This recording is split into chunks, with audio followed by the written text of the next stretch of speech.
welcome back to my channel. This is Priyanshi and today I am here with the very first chapter of class 12th political science book number 1, Contemporary World Politics. What is the name of the chapter? The name of the chapter is The End of Bipolarity. तो आज के lecture में हम and of bipolarity revise करने वाले हैं. अगर आपने पहले से पढ़ रखा है it is well and good, नहीं पढ़ रखा है तो भी आपको इस लेक्चर में सब समझ में आ जाने वाला है. So do not worry. Let's start the end of bipolarity. Start करते हैं सबसे पहले समझने से कि बाइपोलैरिटी क्या होती है. बाइपोलैरिटी को समझने के लिए थोड़ा सा जाते हैं हमारे कोल्ड वॉर में. देखो हमारी जो पुरानी बुक्स हुआ करती थी, अभी तो राशनलाइज हो गई हैं, हमारी जो पुरानी बुक्स हुआ करती थी उसमें हमारे पास वेरी फर्स्ट चैप्टर हुआ करता था द कोल्ड वॉर एरा. ठीक है, तो थोड़ा सा उसको समझने की कोशिश करते हैं. देखो कोल्ड वॉर, पहली चीज़ as the name is itself suggesting, एक वॉर था. किस किस के बीच में था? यूएसए और यूएसएसआर के बीच में था. जब हमारा वर्ल्ड वॉर सेकेंड एंड हुआ 1945 में, उसके जस्ट बाद हमारा कोल्ड वॉर शुरू हो गया था. क्यों था वॉर? क्या रीज़न था वॉर का? यूएसए और यूएसएसआर उस टाइम पर सुपर पावर्स हुआ करती थी. सुपर पावर्स क्या होती है? Super powers are the most powerful country of the world. ठीक है, जो सबसे पावरफुल कंट्री होती है ना वर्ल्ड की, that is a super power. तो यूएसए और यूएसएसआर उस टाइम पर मोस्ट पावरफुल कंट्रीज थी, इसलिए उनको सुपर पावर्स कहा गया. अब उनके बीच में वॉर इसीलिए चल रहा था क्योंकि दोनों के बीच में आइडियोलॉजिकल डिस्प्यूट था. यूएसए की कुछ आइडियोलॉजी थी और यूएसएसआर की कुछ आइडियोलॉजी थी. अभी क्या आइडियोलॉजीज थी? यूएसए कहता था कि capitalism is the best and USSR कहता था that communism is the best. Capitalism के अकॉर्डिंग ऐसा बोला जाता है कि इकोनॉमी में जितने भी हमारे पास मीन्स ऑफ प्रोडक्शन होते हैं वो सारे प्राइवेट प्लेयर्स ओन करेंगे, प्राइवेट इंडिविजुअल्स ओन करेंगे, गवर्नमेंट का नेग्लिजिबल रोल होगा. On the other hand when it comes to communism, communism बोलता है कि यार हमारे यहाँ पर जितने भी मीन्स ऑफ प्रोडक्शन है उसे community as a whole own करेगी या फिर गवर्नमेंट ओन करेगी. It means that private players के हाथ में कुछ नहीं होगा. तो it is the clear distinction between capitalism and communism, और इसी वजह से दोनों के बीच में एक वॉर चल रहा था. ठीक है, अब बाइपोलैरिटी क्या होती है? बाइपोलैरिटी एक ऐसा वर्ल्ड ऑर्डर होता है जहां पर वर्ल्ड पे टू सुपर पावर्स पूरे वर्ल्ड को इन्फ्लुएंस कर रही होती है, as in the case of the cold war. जब कोल्ड वॉर चल रहा था तो बाइपोलैरिटी भी चल रही थी क्योंकि यूएसए और यूएसएसआर टू सुपर पावर्स पूरे वर्ल्ड को इन्फ्लुएंस कर रही थी. ठीक है, समझ आया? अच्छा, now the chapter's name is the end of bipolarity, which means that कि bipolarity end हो गई. तो बाइपोलैरिटी कैसे खत्म हुई, वो वर्ल्ड ऑर्डर कैसे खत्म हुआ? ऑफ कोर्स दोनों सुपर पावर्स में से कोई एक हार गया होगा उस वॉर में, तभी तो खत्म हुआ. तो कौन हारा, कैसे हारा, क्यों हारा, वो सब कुछ डिस्कस करना है इस चैप्टर में. ठीक है, अच्छा तो कौन हारा? एक लाइन में मैं बताऊं कौन हारा. It was USSR. यूएसएसआर हार गया था. और हारा कैसे था? यूएसएसआर डिसइंटीग्रेट होने लग गया था, टूटने लग गया था. कैसे डिसइंटीग्रेट हुआ, क्यों डिसइंटीग्रेट हुआ, वो पूरा हमें इस चैप्टर में डिस्कस करना है. Let's start with the very first topic. What was Soviet system? Soviet system क्या था? सबसे पहली बात तो सोवियत यूनियन एंड यूएसएसआर, इसके दो नेम्स होते हैं. ठीक है, Soviet system and USSR. USSR की फुल फॉर्म बहुत इंपॉर्टेंट है, union of Soviet socialist Republic. Okay, USSR का फॉर्मेशन हुआ था 1917 में after the socialist revolution in Russia. Russia में सोशलिस्ट रेवोल्यूशन हुआ, उसके बाद यूएसएसआर का फॉर्मेशन हुआ था. यूएसएसआर का गोल था इगैलिटेरियन सोसाइटी का, विच मीन्स दैट एक ऐसी सोसाइटी जहाँ पर सब लोग इक्वल होते हैं, किसी तरीके का डिस्क्रिमिनेशन नहीं होता on the basis of caste, gender, religion, race, नहीं, everyone is equal. That is an egalitarian society. USSR एक इगैलिटेरियन सोसाइटी का फॉर्मेशन करना चाहता था. प्राइवेट प्रॉपर्टी अबॉलिश कर दी थी, which means that everything was owned by the state. Private property नाम की कोई चीज यूएसएसआर में एक्सिस्ट नहीं करती थी. State and party primacy, which means that सारे के सारे डिसीजंस यूएसएसआर में गवर्नमेंट लिया करती थी. हमारे पास वन पार्टी सिस्टम हुआ करता था, सिर्फ एक ही पार्टी रूल करती थी, that was communist party, and कोई ऑपोजिशन अलाउड नहीं था. Soviet influence in eastern Europe. अब क्या हुआ ना, कोल्ड वॉर के टाइम पे जो हमारा यूरोप था वो टू पार्ट्स में डिवाइड हो गया था, western Europe and eastern Europe. Eastern Europe की जो कंट्रीज थी उन कंट्रीज को यूएसएसआर ने नाजी फोर्सेस से लिबरेट करवाया था, इसलिए ईस्ट यूरोप की कंट्रीज भी यूएसएसआर के अंडर ही आ गई थी। ईस्ट यूरोपियन कंट्रीज और यूएसएसआर ने मिलकर एक मिलिट्री अलायंस बनाया जिसका नाम था वार्सो पैक्ट, और इसको USSR plus the east European countries, मतलब पूरा यूएसएसआर, हम लोग इसको सोशलिस्ट ब्लॉक बोला करते थे, सेकेंड वर्ल्ड बोला करते थे। इन लोगों ने अपना मिलिट्री अलायंस बनाया था वार्सो पैक्ट, ताकि ये सब लोग यूनाइटेड रहे। ठीक है, ये पूरी कहानी थी किसकी, कि सोवियत सिस्टम कैसा नजर आता था। अच्छा, अब कुछ फीचर्स सोवियत सिस्टम के हमें डिस्कस करने हैं। पहली चीज, सेकेंड वर्ल्ड वॉर के बाद यूएसएसआर हमारे सामने एक मेजर सुपर पावर निकलकर सामने आई थी। ठीक है, it was the second most developed economy after USA. USA was the very first one और सेकेंड हमारी यूएसएसआर थी। यूएसएसआर के पास बहुत सारे रिसोर्सेज थे, ऑयल के, नेचुरल गैस के, पेट्रोलियम के, बहुत ज़्यादा अबंडेंट रिसोर्सेज थे, इसलिए उसकी इकोनॉमी बहुत तगड़ी थी। एफिशिएंट ट्रांसपोर्टेशन था, नो मैटर कोई भी रिमोट एरिया कितना ही दूर क्यों ना हो, कोई एरिया कितना ही दूर क्यों ना हो, वो भी एक दूसरे से वेल कनेक्टेड हुआ करते थे। ट्रांसपोर्टेशन बहुत अच्छा हुआ करता था। डोमेस्टिक कंज्यूमर इंडस्ट्री हुआ करती थी, विच मीन्स दैट यूएसएसआर में हर चीज़ फ्रॉम पिन्स टू कार्स सब कुछ खुद ही प्रोड्यूस किया जाता था, डोमेस्टिकली प्रोड्यूस किया जाता था, कुछ भी बाहर से इंपोर्ट नहीं किया जाता था। Minimum standard of living ensure किया जाता था by the government, which means that कुछ बेसिक नेसेसिटीज तो ऐसी थी जो कि गवर्नमेंट सबको प्रोवाइड किया करती थी। ठीक है, subsidize the essentials like health care, child care, education, ये सब कुछ गवर्नमेंट प्रोवाइड किया करती थी। नो अनएम्प्लॉयमेंट, यूएसएसआर में किसी भी तरीके का अनएम्प्लॉयमेंट नहीं था, कोई बेरोजगार नहीं था। एंड स्टेट ओनरशिप डोमिनेंट थी, जैसे हम लोगों ने डिस्कस किया, प्राइवेट ओनरशिप जैसा कुछ नहीं होता था, सब कुछ गवर्नमेंट ओन किया करती थी।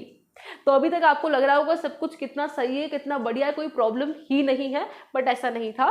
धीरे धीरे होने क्या लगा ना कि जो यूएसएसआर की गवर्नमेंट थी वो बहुत ज़्यादा अथॉरिटेरियन एंड ब्यूरोक्रेटिक होने लगी, बहुत ज़्यादा टाइट कंट्रोल करने लगी, जिसकी वजह से लोगों को बड़ी प्रॉब्लम होने लगी। वहाँ के सिटीजन्स के लिए बहुत मुश्किल हो रहा था यूएसएसआर में रहना, क्योंकि वो बहुत ज़्यादा अथॉरिटेरियन एंड ब्यूरोक्रेटिक हो गए थे। अब हमें कैसे पता चलता है? We have certain reasons. Lack of democracy, USSR के लोगों को धीरे धीरे डेमोक्रेसी की कमी अखड़ने लगी। Lack of speech, no freedom of speech, वो जो बोलना चाहते थे उन्हें बोलने नहीं दिया जा रहा था, और ये सब चीज़ें वो कार्टून्स के थ्रू हमें बताया करते थे। कार्टून्स के थ्रू अपना डिसेंट कि हम लोग अनसेटिस्फाइड है हमारी गवर्नमेंट से, हमें शो किया करते थे। सिर्फ वन पार्टी थी जो अकाउंटेबल नहीं थी, कम्युनिस्ट पार्टी। एंड यूएसएसआर में अब बहुत ज़्यादा नीड आ गई थी कि हमें रिफॉर्म्स इंट्रोड्यूस करने की नीड है, चेंजेस लाने की नीड है। रिपब्लिक्स, वो जो 15 रिपब्लिक से मिलकर बना था यूएसएसआर, और वहाँ की जो रिपब्लिक्स थी वो चाह रही थी कि यार हमारे कल्चरल अफेयर्स हम लोग खुद संभालना चाहते हैं, खुद ऑटोनॉमी हमें चाहिए। यूएसएसआर ने मना कर दिया, हम कोई ऑटोनॉमी आपको नहीं देंगे। वैसे तो ऑन पेपर रशिया 15 रिपब्लिक्स में से सिर्फ एक रिपब्लिक हुआ करता था, बट सबको पता था कि यार रशिया कहीं ना कहीं डोमिनेट कर रहा है, एंड बिकॉज ऑफ विच जो बाकी रिपब्लिक्स थी उन्हें कहीं ना कहीं नेग्लेक्ट और सप्रेस फील हो रहा था कि हमें इग्नोर किया जा रहा है, and Russia is someone who is dominating. उसके अलावा आर्म्स रेस में, अच्छा, कोल्ड वॉर के टाइम पर यूएसए और यूएसएसआर के बीच में चल रहा था। So what is happening was कि यूएसए और यूएसएसआर ना दोनों एक रेस में लगे हुए थे of nuclear weapons. USA nuclear weapons बनाता था, यूएसएसआर और बनाता था, तो ऐसे करके दोनों में एक होड़ चल रही थी, न्यूक्लियर वेपन्स की आर्म्स रेस चल रही थी। तो कह सकते हैं कहीं ना कहीं यूएसएसआर यूएसए के साथ आर्म्स रेस में तो बराबरी कर रहा था, चलो ठीक है, बट प्रॉब्लम बस कि यार वो टेक्नोलॉजी वाइज उससे बराबरी नहीं कर पा रहा था, इंफ्रास्ट्रक्चर में बराबरी नहीं कर पा रहा था, and most importantly in fulfilling the aspirations of the people.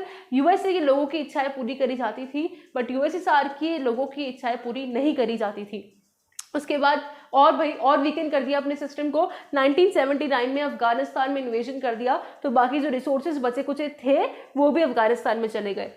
Productivity धीरे धीरे फॉल होने लगी, कंज्यूमर गुड्स की शॉर्टेजेस होने लगी, इंपोर्ट्स बढ़ने लगे, वेजेस बढ़ रही थी बट प्रोडक्टिविटी घट रही थी, and after a certain point of time वहाँ की जो इकोनॉमी थी वो स्टेगनेंट हो गई, नेग्लिजिबल ग्रोथ देखने को मिली, थम गई थी उनकी इकोनॉमी, वहाँ पर कोई ग्रोथ नहीं हो रही थी।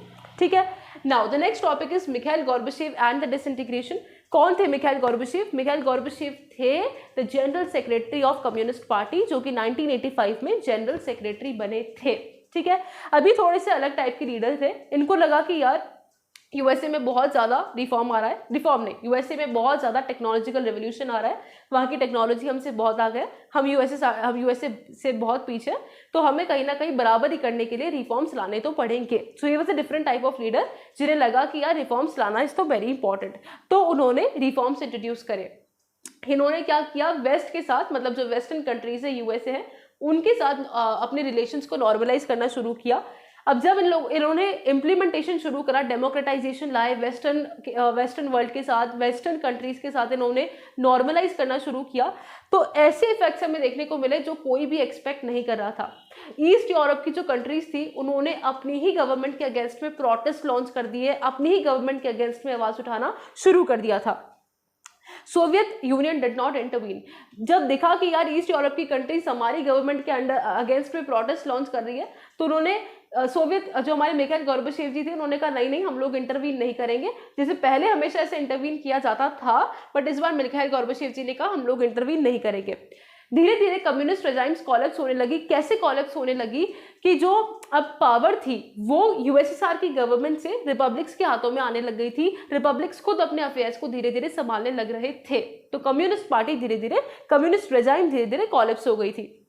1991 में एक को इंट्रोड्यूस करा गया by the communist party hardliners, because वो इन रिफॉर्म से बिल्कुल भी खुश नहीं थे, उनके प्रिविलेजेस उनसे छीने जा रहे थे।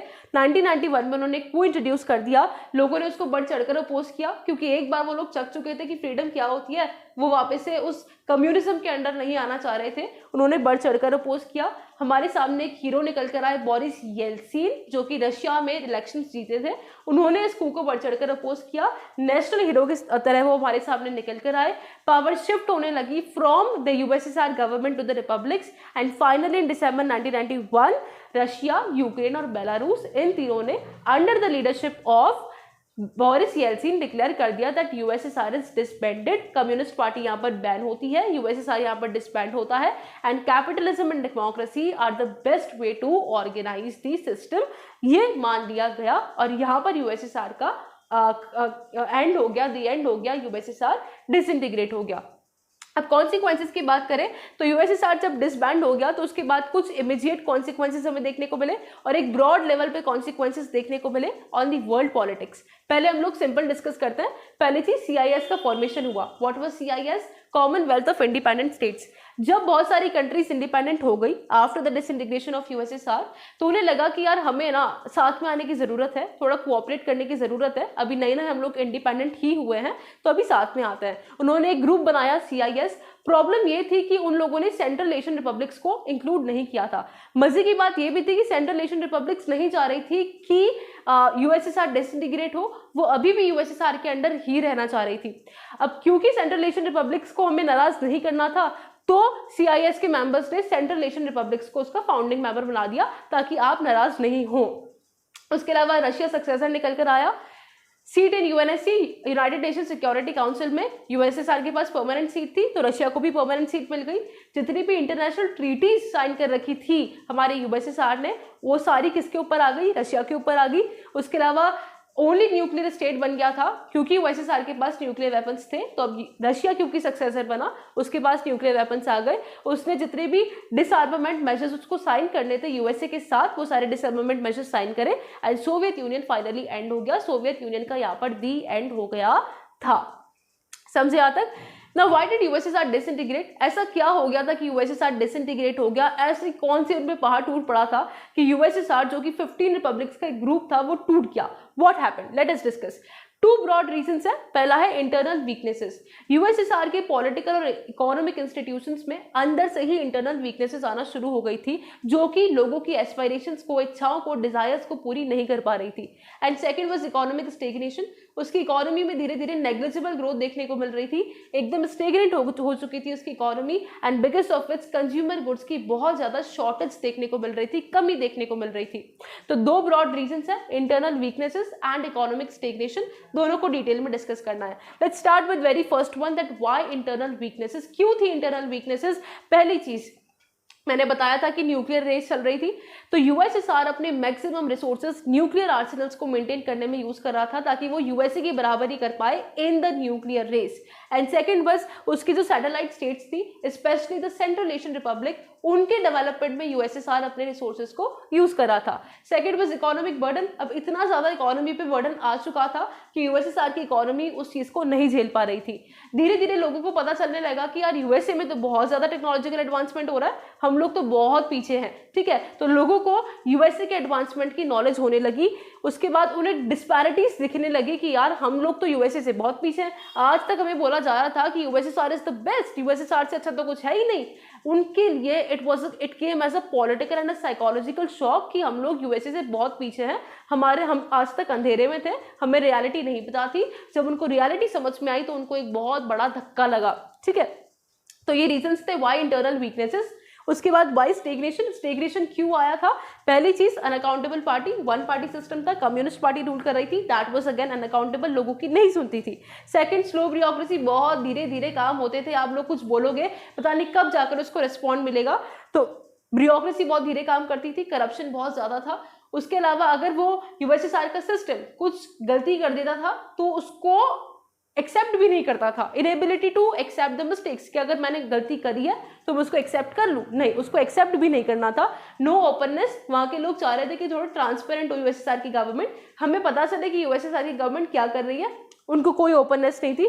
सेंट्रलाइज्ड अथॉरिटी थी, सारे के सारे डिसीजंस यूएसएसआर की गवर्नमेंट लिया करती थी। ब्यूरोक्रेट्स को सारे प्रिविलेजेस थे, जो कम्युनिस्ट पार्टी के हार्डलाइनर्स थे उनको सारे के सारे प्रिविलेजेस मिले हुए थे, सारे फायदे उनको थे, ऑर्डिनरी मैन के पास कुछ नहीं था। इन सबके बाद यूएसएसआर की गवर्नमेंट को जो सपोर्ट था ना लोगों का, वो धीरे धीरे कम होने लगा, क्योंकि यूएसएसआर के जो लोग थे अब उनको कॉन्फिडेंस नहीं रह गया था यूएसएसआर की गवर्नमेंट में, तो धीरे धीरे करके यूएसएसआर की गवर्नमेंट को जो सपोर्ट था वो कम होने लगा, और ये रीजन बन गया वाई स्टेग्नेशन। इन सारे कारणों की वजह से वहां पर स्टेग्नेशन आया, और इन सारे रीजंस की वजह से वहां पर इंटरनल वीकनेसेस आई, और इनकी वजह से वहां पर डिसइंटीग्रेशन हुआ। Okay. Now the next topic is disintegration even after reforms. अब आपके माइंड में क्वेश्चन आ रहा होगा कि यार गोर्बाचेव जी ने रिफॉर्म्स इंट्रोड्यूस कर दिए थे, उन्होंने प्रॉब्लम पकड़ ली थी कि यार इन लोगों को रिफॉर्म्स चाहिए, उन्होंने सही डायग्नोसिस कर लिया था और उन्होंने उसके अकॉर्डिंग दवाई भी दे दी थी, उन्होंने रिफॉर्म्स इंट्रोड्यूस कर दिए थे। तो जब रिफॉर्म्स इंट्रोड्यूस हो गए थे तो उसके बाद क्यों डिसइंटीग्रेशन हुआ? तब तो डिसइंटीग्रेशन नहीं होना चाहिए था ना। तो अब हमें डिस्कस करना है कि गोर्बाचेव जी ने रिफॉर्म्स इंट्रोड्यूस करे थे, उसके कॉन्सिक्वेंसेस क्या थे। देखो उसके कॉन्सिक्वेंसेस एकदम अनप्रेडिक्टेबल थे, किसी ने प्रेडिक्ट नहीं किया था, किसी ने एक्सपेक्ट नहीं किया था कि ऐसे कॉन्सिक्वेंसेस देखने को मिलेंगे। गोर्बाचेव जी के रिफॉर्म्स इंट्रोड्यूस करने के बाद जो सोवियत सोसाइटी थी, विच मीन्स दैट जो सोवियत यूनियन के लोग थे वो 2 सेक्शंस में डिवाइड हो गए। एक सेक्शन वो था जो कह रहा था कि देखो गोर्बाचेव जी आप बहुत स्लो चल रहे हो, आप थोड़ा सा फास्ट चलिए। प्रॉबेबली उनकी एक्सपेक्टेशन ज़्यादा थी जिससे उनके जो रिफॉर्म्स के बेनिफिट्स थे वो मीट नहीं कर पा रहे थे, तो वो कह रहे थे कि भाई थोड़ा सा फास्ट चलो, आप बहुत स्लो हो। ऑन दी अदर हैंड जो कम्युनिस्ट पार्टी के हार्डलाइनर्स थे मेनली, उनके तो प्रिविलेजेस उनसे छीने जा रहे थे बिकॉज ऑफ द रिफॉर्म्स, तो वो कह रहे थे कि गोर्बाचेव जी आप बहुत फास्ट चल रहे हो, आप थोड़ा सा स्लो चलो, आपकी स्पीड थोड़ी सी कम करो। तो ऐसे करके जो सोवियत यूनियन के लोग थे वो 2 सेक्शंस में डिवाइड हो गए, और इस टग ऑफ वॉर में जो गोर्बाचेव जी थे उनको किसी भी साइड से सपोर्ट नहीं मिल पाया। जो थोड़े बहुत लोग उनको सपोर्ट कर भी रहे थे उन्होंने भी उनको सपोर्ट करना बंद कर दिया, ये कहकर कि यार ये बंदा तो अपनी ही पॉलिसीज को डिफेंड नहीं कर पा रहा है। ऐसे करके गोर्बाचेव जी को कहीं से भी सपोर्ट नहीं मिला था, and because of which at the end disintegration took place. Okay, now let us move on to the next topic, rise of nationalism and desire for sovereignty. Nationalism is देशभक्ति and sovereignty is something we call that कि मेरी country के affairs मैं ही संभालूंगी, that is sovereignty। बाहर से कोई भी मेरे अफेयर्स को इन्फ्लुएंस नहीं करेगा, इंटरफेयर नहीं करेगा मेरी टेरिटरी में, दैट इज सोवरेनिटी। तो हमें देखने को मिला कि यार डिसइंटीग्रेशन से पहले हमें देखने को मिला कि यूएसएसआर में नेशनलिज्म बहुत बढ़ गया था और अचानक से सोवरेनिटी भी बहुत आ गई थी। जैसे हमारा Russia, Georgia, Baltic republics, Latvia, Lithuania and Estonia, यहाँ पर हमें अचानक से बहुत ज़्यादा नेशनलिज्म एंड सोवरेनिटी देखने को मिली, और ऐसा बोला जाता है that it became the most immediate cause of the disintegration. जो लोगों में अचानक से नेशनलिज्म की भावना जागी, that became the ultimate cause of the, not ultimate but immediate cause of the disintegration. Okay, अब इस पे भी हमारे पास दो व्यूज है। कुछ लोग कहते हैं कि देखो ये जो नेशनलिज्म की भावना है, सोवरेनिटी है, ये तो बहुत टाइम से कहीं ना कहीं यूएसएसआर में थी, ठीक है, तो ऐसा नहीं कहेंगे कि अभी अभी आई थी, कोई बहुत रिसेंटली हमें देखने को मिली, ये बहुत टाइम से हमें यूएसएसआर में देखने को मिलती है, बिकॉज इतने ज़्यादा डिफरेंसेस हैं, इतने ज़्यादा एथनिसिटी में वेरिएशन है, तो ये तो बहुत टाइम से वहाँ पर थी। तो चाहे रिफॉर्म्स इंट्रोड्यूस किए होते चाहे नहीं किए होते, यहाँ पर डिसइंटीग्रेशन होना पक्का ही था। बट कुछ लोग ऐसा बोल रहे थे कि गोर्बाचेव जी के रिफॉर्म्स ने इन फीलिंग्स को इंटेंसिफाई कर दिया। जब गोर्बाचेव जी ने रिफॉर्म्स इंट्रोड्यूस कर दिए तो नेशनलिज्म और सोवरेनिटी की भावना बहुत ज़्यादा लोगों के मन में आ गई। तो दो डिफरिंग व्यूज़ है, एक तो ये कि भाई हिस्टोरिकल मतलब हिस्ट्री से चलते हुए आ रहे हैं ये सब, और दूसरा गोर्बाचेव जी के रिफॉर्म्स इंट्रोड्यूस करने के बाद नेशनलिज्म और सोवरेनिटी बहुत ज़्यादा इंटेंसिफाई हो गई थी। उसके बाद एक और हमारे पास डिफरिंग व्यूज देखने को मिलते हैं कि हमें ऐसा लगता था कि जो नेशनलिज्म की भावना है वो सबसे ज्यादा हमें देखने को मिलेगी in the Central Asian republics, क्योंकि वहां पर बहुत ज्यादा वेरिएशन है where it comes to ethnicity, where it comes to religion, तो बहुत ज्यादा वहां पर हमें वेरिएशन देखने को मिलता है। तो हमें लगा था कि यार सबसे ज्यादा हमें ना नेशनलिज्म सेंट्रल एशिया में देखने को मिलेगा, बट हमें देखने को मिला कि सबसे ज्यादा नेशनलिज्म यूरोपियनाइज्ड पार्ट जो था, ईस्ट यूरोप की जो कंट्रीज थी वहां पर हमें सबसे ज्यादा देखने को मिला। क्यों? क्योंकि वहां के लोगों को ऐसा लग रहा था कि यार इस सेंट्रल एशियन रिपब्लिक्स को रखने के लिए, क्योंकि वो बैकवर्ड थे, उनको यूएसएसआर में रखने के लिए, उनके डेवलपमेंट के लिए हमारी जेब से पैसा खर्च किया जा रहा है। दो डिफरिंग व्यूज हमारे पास यहाँ पर भी थे। Now let us come on to the next topic which is consequences of disintegration. जब मैंने पहले कॉन्सिक्वेंसेस पढ़ाए थे वो बहुत ब्रीफ में था कि इमीडिएट कॉन्सिक्वेंसेस क्या देखने को मिले, सीआईएस फॉर्मेशन हो गया, रशिया सक्सेसर बन गया। अभी वर्ल्ड पॉलिटिक्स में हमें 3 ब्रॉड कॉन्सिक्वेंसेस देखने को मिले थे after the disintegration of the USSR. तीनों को डिस्कस करते हैं। पहली चीज भाई, ऑफकोर्स जब यूएसएसआर डिसइंटीग्रेट हो गया तो कोल्ड वॉर अपने आप खत्म हो गया। जब कोल्ड वॉर खत्म हो गया तो आइडियोलॉजिकल डिस्प्यूट कि सोशलिज्म बेटर है या फिर कैपिटलिज्म बेटर है वो भी एंड हो गया। कैपिटलिज्म बेटर था ये सबको नजर आ गया। आर्म्स रेस चल रही थी यूएसए और यूएसएसआर के बीच में, उस पर भी एक हॉल्ट लग गया, वो भी खत्म हो गई थी। और अब हमें लग रहा था कि एक नया एरा आएगा, अब एक नया टाइम आएगा जहां पर हम लोगों को शांति देखने को मिलेगी, पीस देखने को मिलेगी, स्टेबिलिटी देखने को मिलेगी, क्योंकि कोल्ड वॉर खत्म हो चुका था। तो पहला हमारा कॉन्सिक्वेंस हो गया, कोल्ड वॉर खत्म हो गया। दूसरा कॉन्सिक्वेंस था हमारा पावर शिफ्ट का। देखो वर्ल्ड पॉलिटिक्स में ना पावर में कहीं ना कहीं चेंजेस आ रहे थे, पावर में कहीं ना कहीं शिफ्ट आ रहा था, क्योंकि पहले तो चल रहा था बायपोलैरिटी, बट जब यूएसएसआर डिसइंटीग्रेट हो गया उसके बाद हमारे पास 2 पॉसिबिलिटीज बचती है, या तो वर्ल्ड अब यूनिपोलर होगा या फिर वर्ल्ड अब मल्टीपोलर होगा, विच मीन्स दैट या तो पूरे के पूरे वर्ल्ड में सिर्फ एक सुपर पावर इन्फ्लुएंस करेगी, that is the unipolar world, या फिर पूरे वर्ल्ड में सारे की सारी कंट्रीज को इक्वली ट्रीट किया जाएगा, सबका इक्वल से होगा, कोई भी डोमिनेट नहीं करेगा, that is the multipolar world order. 2 possibilities थी, but as the things turned out हमें पता चला कि भैया यूएसए हमारा सोल सुपर पावर बन गया, जिससे हमें ये पता चला capitalism is the best and liberal democracy का idea is the best to organise the political system. और हमारे जो वर्ल्ड बैंक और आईएमएफ थे, वर्ल्ड बैंक एक इंटरनेशनल बैंक है जो लोगों की हेल्प करता है लोन्स देने में, एंड आईएमएफ भी एक इंटरनेशनल ऑर्गेनाइजेशन है, इंटरनेशनल मॉनेटरी फंड, ये भी लोगों को हेल्प करता है, कंट्रीज को हेल्प करता है लोन देने में। तो ये पावरफुल एडवाइजर्स बन गए थे अब पोस्ट कम्युनिस्ट कंट्रीज के कि उनको अब कैपिटलिज्म अडॉप्ट करना था, तो उनको अभी बहुत ज्यादा पैसों की नीड होगी, तो World Bank and IMF became the powerful advisers. Third consequence हमें देखने को मिला कि बहुत सारी जो कंट्रीज थी वो इंडिपेंडेंट हो गई थी। पहले यूएसएसआर के अंडर में हुआ करती थी, जैसे ही यूएसएसआर डिसइंटीग्रेट हुआ बहुत सारी कंट्रीज इंडिपेंडेंट हो गई। भाई कंट्रीज इंडिपेंडेंट हुई, सबकी अपनी अपनी एस्पायरेशंस थी, सबकी अपनी अपनी इच्छाएं थी, उसके अलावा सबकी अपनी अपनी आइडेंटिटीज थी, सबकी अपनी अपनी पॉलिटिकल डिफिकल्टीज थी, सबकी यहाँ पर अपनी अपनी डिफिकल्टीज चल रही थी, सबकी अपनी अपनी एस्पायरेशंस थी। मैंने बोला तो बाल्टिक और ईस्टर्न यूरोप की जो कंट्रीज थी वो चाह रही थी कि हम लोग EU which is European union और नेटो को ज्वाइन कर ले, और जो हमारे सेंट्रल एशियन रिपब्लिक्स थी वो चाह रही थी कि भाई हम लोग हमारे रशिया के साथ रिलेशंस अच्छे रखें, वेस्ट कंट्रीज के साथ, यूएस के साथ, चाइना के साथ हमारे रिलेशंस अच्छे रखें। तो सारी कंट्रीज की अपनी अपनी एस्पायरेशंस हमें देखने को मिल रही थी। Okay, now let us come on to the next topic which is shock therapy. क्या थी शॉक थेरेपी? देखो shock therapy was a painful transition. अब आपको पता है कि पोस्ट कम्युनिस्ट कम्युनिस्ट कंट्रीज को अपने आप को ट्रांसफॉर्म करना था। पहले कम्युनिज्म चलता आ रहा था, अब कैपिटलिज्म चलेगा।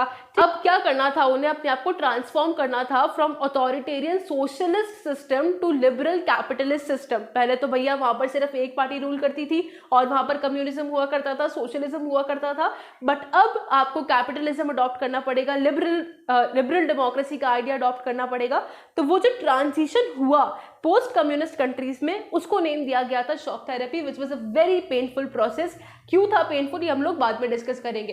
अच्छा, and this painful process, this painful transition was influenced by the world Bank and IMF, हम लोग पहले भी डिस्कस कर चुके हैं। इस शॉक थेरेपी की जो इंटेंसिटी थी वो कहीं ना कहीं वेरी हुई, किसी कंट्री में ज्यादा थी, किसी कंट्री में कम थी, but direction and features were almost similar. हर जगह सिमिलर काइंड ऑफ हमें डायरेक्शंस और फीचर्स देखने को मिले थे। अब शॉक थेरेपी के बारे में हमें दो चीजें डिस्कस करनी है, एक तो चेंजेस और एक कॉन्सिक्वेंसेस। चेंजेस में हम लोग ये डिस्कस करेंगे कि जब पोस्ट कम्युनिस्ट कंट्रीज को अपने आप को ट्रांसफॉर्म करना था तो क्या क्या चेंजेस उन्हें अपनी इकोनॉमी में लाने पड़े थे, एंड कॉन्सिक्वेंसेस में हम लोग डिस्कस करेंगे कि जब चेंजेस उन्होंने इंट्रोड्यूस कर दिए उसके बाद क्या क्या कॉन्सिक्वेंसेस, क्या क्या रिजल्ट्स देखने को मिले, क्या वो बहुत बेनिफिशियल था या फिर उसकी वजह से बहुत ज्यादा रूइन आया था, ये हमें डिस्कस करना है। Let us discuss the changes first. First is shift to capitalism. Definitely आपके यहाँ पर अभी तक सोशलिज्म कम्युनिज्म चल रहा था, ऐसा कुछ नहीं चलेगा, कैपिटलिज्म अडॉप्ट करो। आप जब USSR के पार्ट हुआ करते थे उस टाइम आपने बहुत सारे स्ट्रक्चर्स इवॉल्व करे थे बाकी रिपब्लिक्स के साथ, उन सबको तोड़ो। प्राइवेट ओनरशिप, आपके यहाँ पर पहले प्राइवेट ओनरशिप जैसा कुछ हुआ ही नहीं करता था, अब सब कुछ प्राइवेट ओनरशिप ही होगी। Privatisation of the state assets, अभी तक आपके यहाँ पर सारे के सारे जितने भी प्रोडक्टिव एसेट्स थे या फिर जो भी कंट्री के एसेट्स थे वो सब कुछ स्टेट ओन करती थी, गवर्नमेंट ओन करती थी, बट अब प्राइवेटाइज करना पड़ेगा। अभी तक आप कलेक्टिव फार्मिंग किया करते थे, सारे के सारे लोग एक साथ आकर कलेक्टिव फार्मिंग कर रहे हैं, फिर मिल बांट कर खा रहे हैं, ऐसा नहीं होगा। अब सारे के सारे लैंड का प्राइवेटाइजेशन होगा। No third way, which means that कि हमारे पास सिर्फ दो ही तरीके हैं, या तो आप सोशलिज्म अपनाते या फिर कैपिटलिज्म। सोशलिज्म तो फेल हो गया, तब आपको कैपिटलिज्म पे ही आना पड़ेगा, इसके अलावा कोई तीसरा रास्ता आपके पास नहीं है। शिफ्ट टू फ्री ट्रेड, आज तक तो आपने बहुत सारे रेस्ट्रिक्शंस लगा रखे थे कि बाहर से कोई भी हमारे यहाँ पर नहीं आएगा, बट आपको फ्री ट्रेड अब अडॉप्ट करना पड़ेगा। फॉरेन डायरेक्ट इन्वेस्टमेंट, बाहर से कंट्रीज आएंगी जो कि आपकी कंट्रीज में आकर इन्वेस्टमेंट करेगी, आप ये नहीं बोल सकते कि हम लोग इंपोर्ट्स नहीं करवाएंगे, अब आपको FDI प्रमोट करना पड़ेगा। फाइनेंशियल डीरेगुलेशन करना पड़ेगा, वही आपने बॉर्डर पर जो रेस्ट्रिक्शंस लगा रखे थे उनको हटाना पड़ेगा। Plus currency convertibility, which means that अब आपकी करेंसी दूसरी करेंसी में कन्वर्ट होएगी, आपको ऐसे रूल्स लाने पड़ेंगे। उसके अलावा ट्रेड अलायंसेस डिसॉल्व, जो आपने USSR के पार्ट हुआ करते थे उस टाइम पर आपने बाकी सारी रिपब्लिक के साथ बहुत सारे लिंक्स बनाए थे, अब वो लिंक्स आपको तोड़ने पड़ेंगे और आपके लिंक्स बनेंगे अब डायरेक्ट वेस्ट के साथ, वेस्टर्न कंट्रीज के साथ, USA के साथ। अब्जॉर्प्शन इनटू द वेस्ट, अब ऐसे करते धीरे धीरे करते करते इतने सारे चेंजेस लाने के बाद धीरे धीरे जो पोस्ट कम्युनिस्ट कंट्रीज थी वो वेस्टर्न बोल सकते हैं वेस्टर्न सिस्टम में अडॉप्ट हो रही थी, अब्सॉर्ब कर रही थी वेस्टर्न सिस्टम को। एंड जो हमारी वेस्टर्न कंट्रीज थी, जो वेस्टर्न वर्ल्ड था, वो इन सब का गाइड बन चुका था, लीडर बन चुका था कि पोस्ट कम्युनिस्ट कंट्रीज कैसे कैपिटलिज्म अडॉप्ट करेंगी। तो ये सारे थे चेंजेस। अब बात करेंगे consequences of shock therapy, which means that कि जब ये सारे चेंजेस हमने अडॉप्ट कर लिए उसके बाद क्या चेंजेस देखने को मिले। तो अगर आपको ऐसा लग रहा है कि भाई बहुत बहुत हमारे पास तो खूब पैसा आया, खूब बढ़िया बेनिफिट हुआ हमें, ऐसा कुछ भी नहीं हुआ था। इसकी वजह से इकोनॉमीज में रूइन आया था, तबाही आई थी, डिस्ट्रॉय हो चुकी थी इकोनॉमीज। कैसे? पहली चीज, रशिया सोल्ड इंडस्ट्रीज। रशिया की जो state controlled, state owned industry हुआ करती थी, स्टेट ओन्ड इंडस्ट्रियल कॉम्प्लेक्स हुआ करता था, उसको एकदम बेच दिया गया, प्राइवेट इंडिविजुअल्स के हाथ में बेच दिया गया। 90% ऑफ द इंडस्ट्रीज को हम लोगों ने बेच दिया and it is known as the largest garage sale of history, because उन इंडस्ट्रीज को एकदम थ्रोन अवे प्राइसेस पर बेचा गया था, अंडर वैल्यूड प्राइसेस पर बेचा गया था। वाउचर्स मिले थे लोगों को कि भैया आइए और सेल में पार्टिसिपेट करिए, बट लोगों के पास पैसा नहीं था तो वाउचर्स को भी ब्लैक में सेल कर दिया गया। रूबल जो कि रशिया की करेंसी थी उसकी एकदम वैल्यू डिग्रेड हो गई, वैल्यू कम हो गई, इन्फ्लेशन बहुत हाई हो गया उसकी वजह से, एंड इन्फ्लेशन हाई होने की वजह से लोगों की सेविंग्स खत्म हो गई। कलेक्टिव फार्मिंग हम लोगों ने डिस्कस किया, अब कलेक्टिव फार्मिंग जैसा कुछ था नहीं तो प्राइवेटाइजेशन कर दिया हम लोगों ने फार्म्स का, तो वहां पर फूड इनसिक्योरिटी आ गई। फूड इनसिक्योरिटी की वजह से लोगों को फूड इंपोर्ट करवाना पड़ा और रशिया की जो GDP थी वो 1999 में 1989 के जीडीपी से भी कम हो गई। वेलफेयर सिस्टम जो गवर्नमेंट चलाया करती थी डिस्ट्रॉय हो गया। जो हमें सब्सिडीज मिलाया करती थी, गवर्नमेंट हमें सब्सिडीज दिया करती थी, वो बंद हो गई, बिकॉज ऑफ विच बहुत सारे लोग पॉवर्टी के शिकार हो गए। मिडिल क्लास मार्जिनलाइज, जो मिडिल क्लास थी वो तो पता नहीं कहाँ उनकी इंपॉर्टेंस एकदम खत्म हो गई। जो इंटेलेक्चुअल मैन पावर थी या तो वो माइग्रेट हो गई, किसी और कंट्री में चले गए, और अगर थे भी जो भी, उनकी भी एकदम वैल्यू खत्म हो गई। एक माफिया एमर्ज हुआ जो कि सारी इकोनॉमिक एक्टिविटीज को कंट्रोल करने लगा।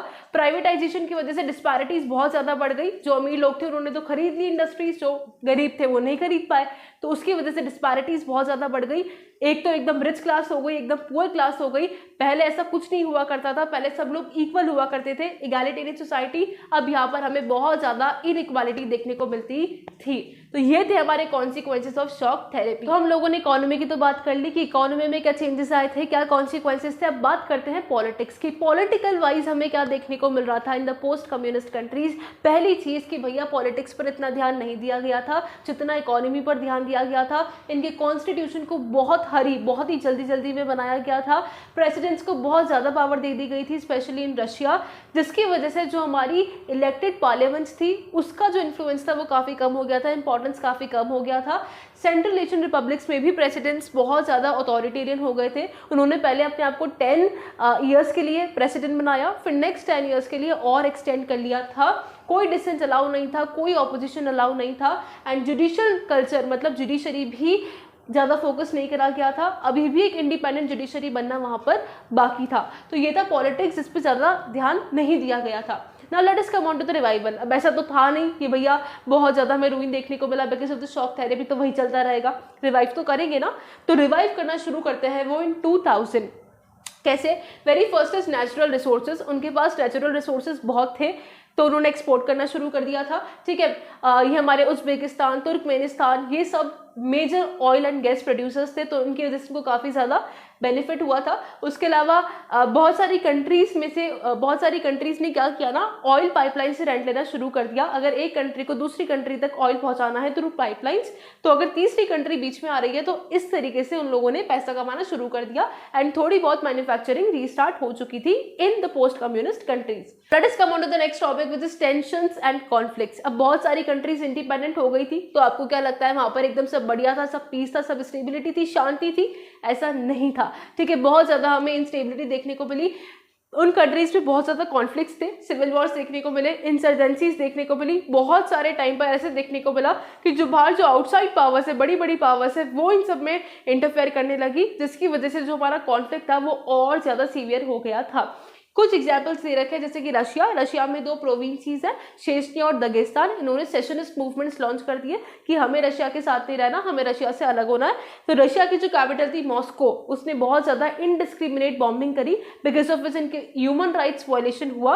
एंड फिर भी ह्यूमन राइट्स वायलेशन होने के बाद भी लोगों की जो एस्पायरेशंस थी अलग होने की, वो कम नहीं हुई। उसके बाद सेंट्रल एशिया के बारे में बता रखा है। ताजिकिस्तान में 10 साल तक वॉर चला, सिविल वॉर चला टिल 2001। अजरबैजान में कुछ लोकल अर्मेनियंस ऐसे थे जो कि कह रहे थे कि हमें तो अर्मेनिया वापस जाना है, हमें अर्मेनिया वापस भेज दो।